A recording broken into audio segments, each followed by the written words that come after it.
दोस्तों, स्वागत है ज्ञान अटल के यूट्यूब चैनल पर।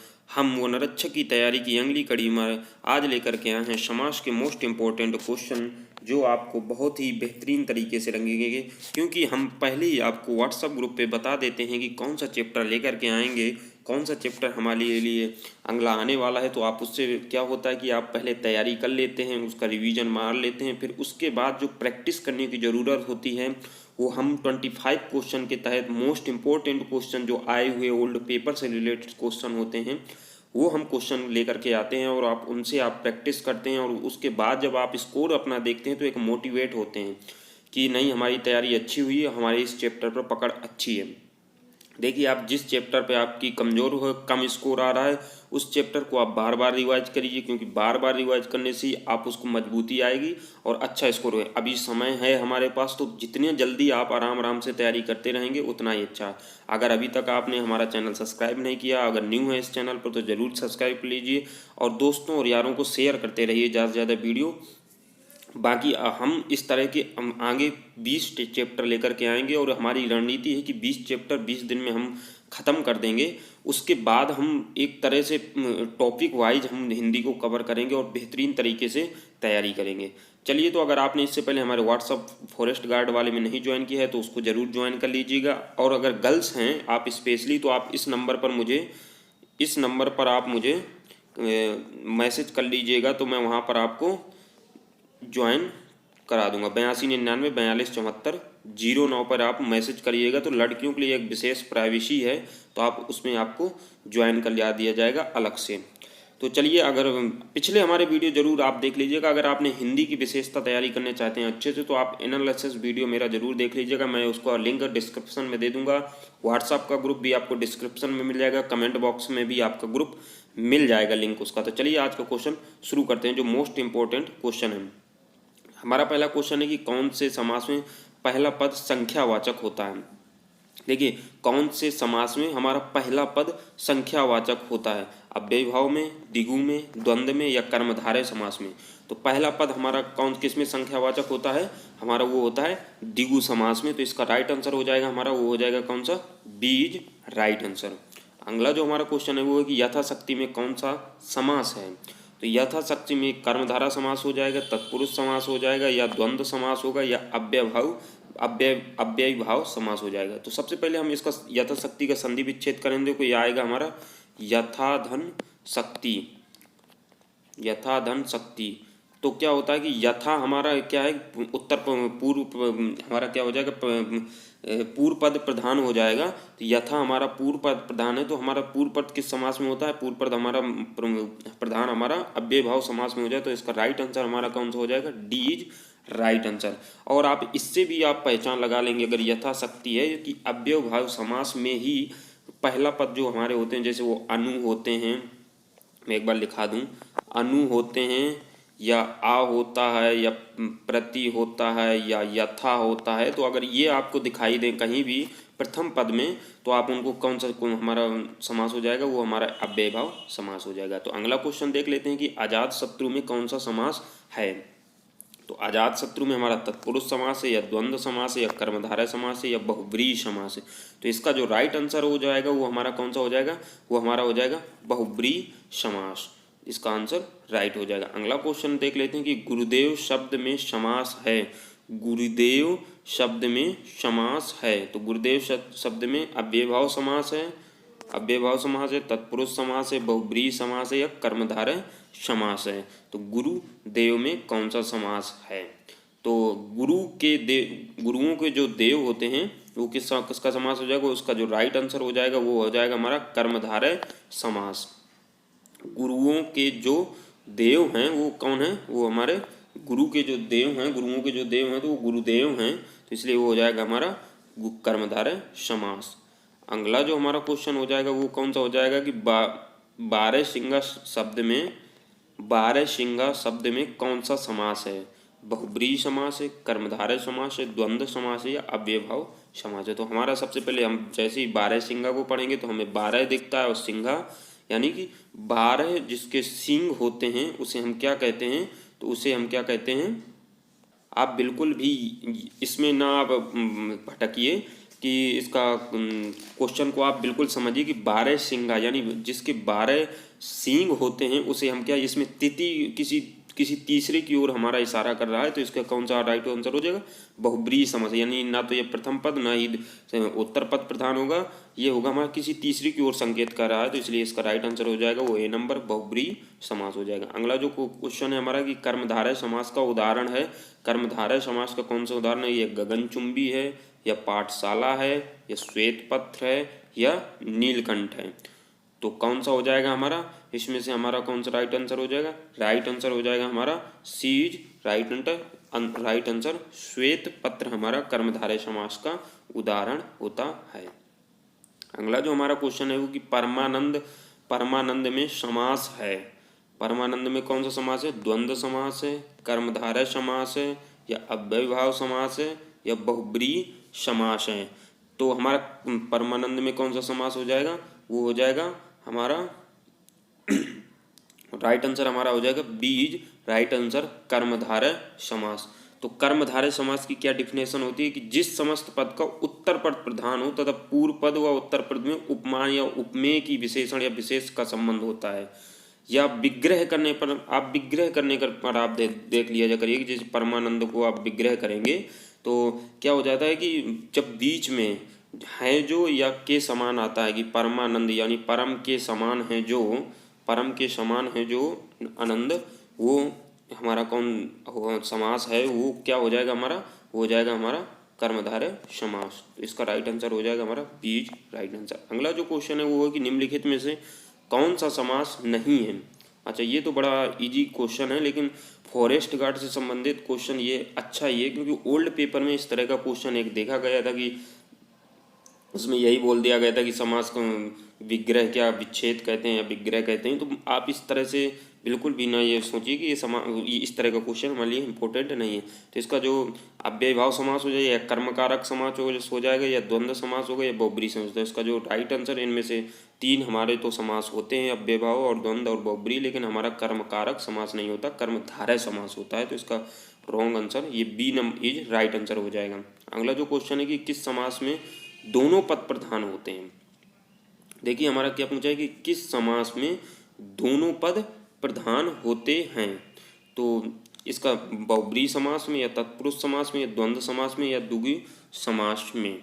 तो किस समास में हमारे दोनों पद प्रधान होते हैं, वो हो जाएगा हमारा द्वंद्व समास में हमारे दोनों पद प्रधान होते हैं।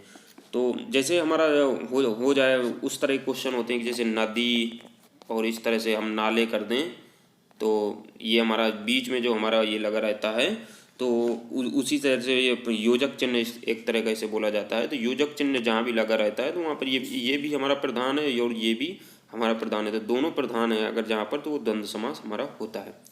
अगला जो हमारा क्वेश्चन है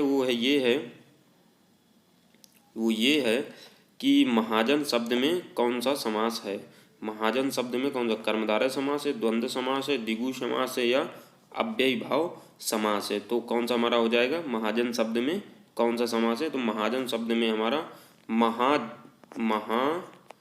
महान है जो जन, तो उसे महान है जो जन, तो उसे क्या बोल रहे हैं, के समान है जो, मतलब तो उसे बोल दिया जाएगा हमारा कर्मधारय समास। इसका राइट आंसर हो जाएगा।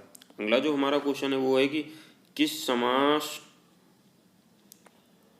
एक मिनट, हाँ, तो किस समास में प्रथम पद संख्यावाची तथा अंतिम पद संज्ञा हो वह है। तो किस समास में प्रथम पद संख्यावाची होता है। देखिए इसका तो आप बिल्कुल आराम से लगा लीजिएगा आंसर कि एक ही हमारा उसमें से होता है जो संख्यावाची होता है, तब वो हमारा होता है द्विगु समास। तो राइट आंसर हमारा कौन सा हो जाएगा, सी इज राइट आंसर। अगला जो हमारा क्वेश्चन वो है कि जिसमें से कोई पद प्रधान नहीं होता तथा अन्य अर्थ प्रधान होता है, यानी अन्य पद प्रधान होता है। मान लीजिएगा किसी तीसरे की ओर इशारा करता है तो उसे क्या बोलते हैं, ये सीधा इसका ये है।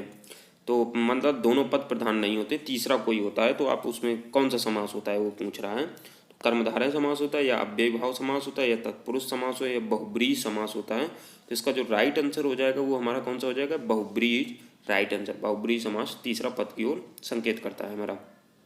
देशभक्ति में कौन सा समास है, देशभक्ति में हमारा कौन सा समास है, हो जाइए, ये तो बहुब्रीहि समास है या अव्ययीभाव समास है या कर्मधारय समास है और या तत्पुरुष समास है। तो इसमें कौन सा समास है? तो इसका कौन सा हमारा राइट आंसर हो जाएगा? देशभक्ति में कौन सा समास है? तो देशभक्ति में हमारा हो जाएगा हमारा तत्पुरुष समास, क्योंकि हम जैसे ही देशभक्ति यानी कि हमारे देश के लिए भक्ति आ जाएगा। इसका जैसे हम डिफाइन करेंगे तो देश के लिए भक्ति, तो हमारा ये कौन सा होता है? तत्पुरुष के लिए, यानी हमारा के लिए संप्रदान तत्पुरुष कारक यानी होता है के लिए, जैसे इसमें लुप्त होता है देश के लिए भक्ति होता है, तो वो हमारा कौन सा हो जाएगा? संप्रदान तत्पुरुष समास हो जाएगा हमारा। तो इसका अगला जो क्वेश्चन है हमारा वो है कि प्रतिदिन समास में कौन सा समास है?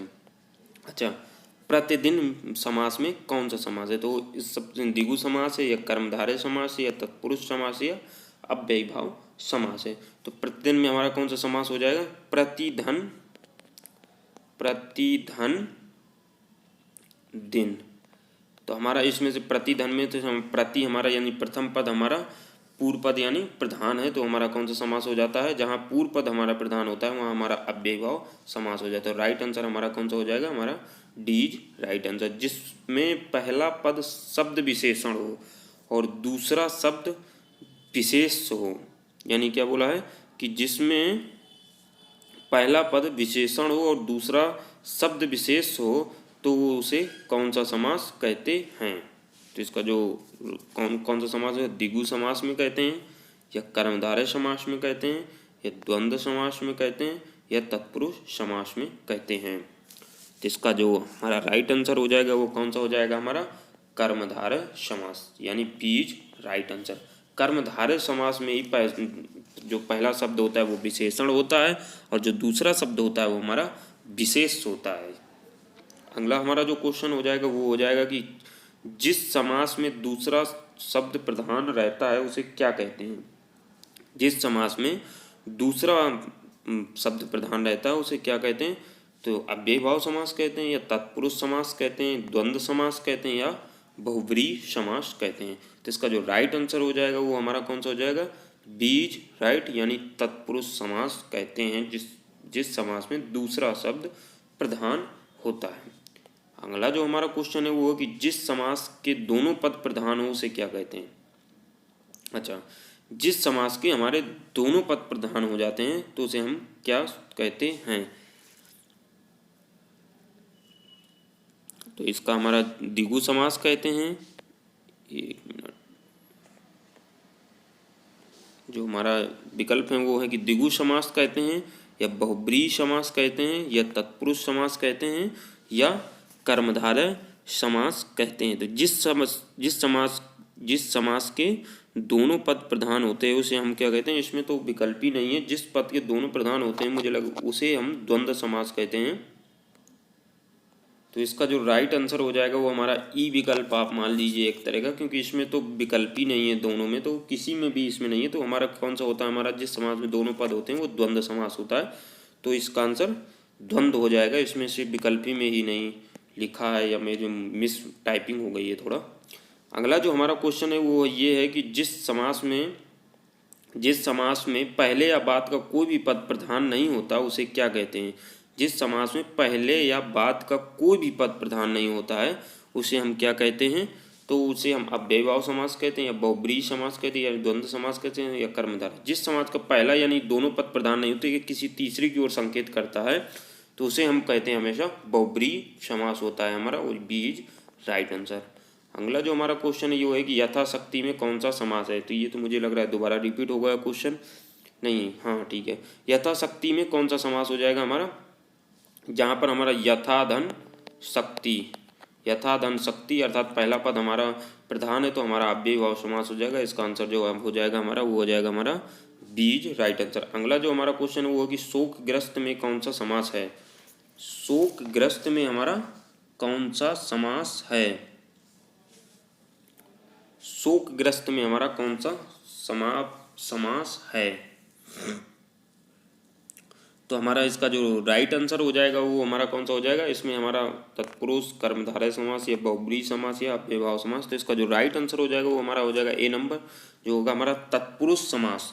तो तो इसका अगर हम डिफाइन करते हैं तो यानी शोक से ग्रस्त, यानी शोक से ग्रस्त आदमी को ही बोला जाता है शोकग्रस्त, यानी शोक से, यानी करण तत्पुरुष जिसमें होता है, जिसमें से और या के द्वारा का लोप होता है हमारा, वहाँ पर हमारा होता है करण तत्पुरुष समास। तो इसका जो राइट आंसर हो जाएगा वो हमारा हो जाएगा तत्पुरुष समास।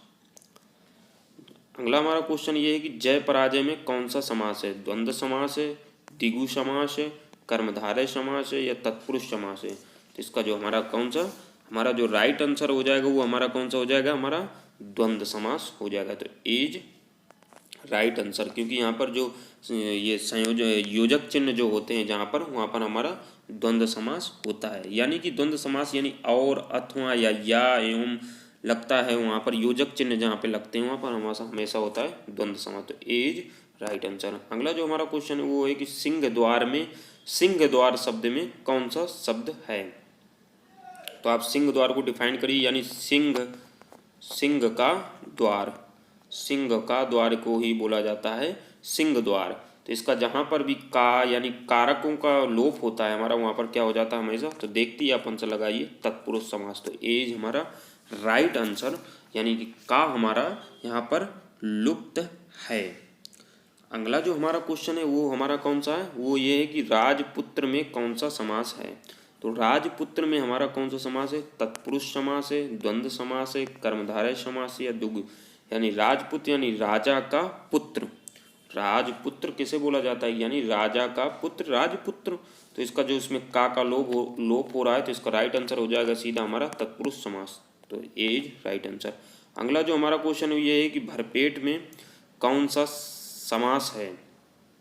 भरपेट में कौन सा समास है? तो भरपेट को आप डिफाइन करिए, भर धन वे पेट। इसमें से ये पूर्व पद यानी कि प्रथम पद हमारा, जहाँ भी मैंने पहले भी बताया था कि अव्ययी भाव समास में हमारे यानी भर हो, यथा हो, प्रति हो, यथा हो, प्रति हो या अनु हो, जहाँ भी ये शब्द आए प्रथम पद में वहाँ पर हमारा अव्ययी भाव समास होता है। तो एज हमारा राइट आंसर। अगला जो हमारा क्वेश्चन है यानी लास्ट हमारा क्वेश्चन है कि धन हानि में कौन सा समास है? तो धन हानि में कौन सा समास हो जाएगा हमारा?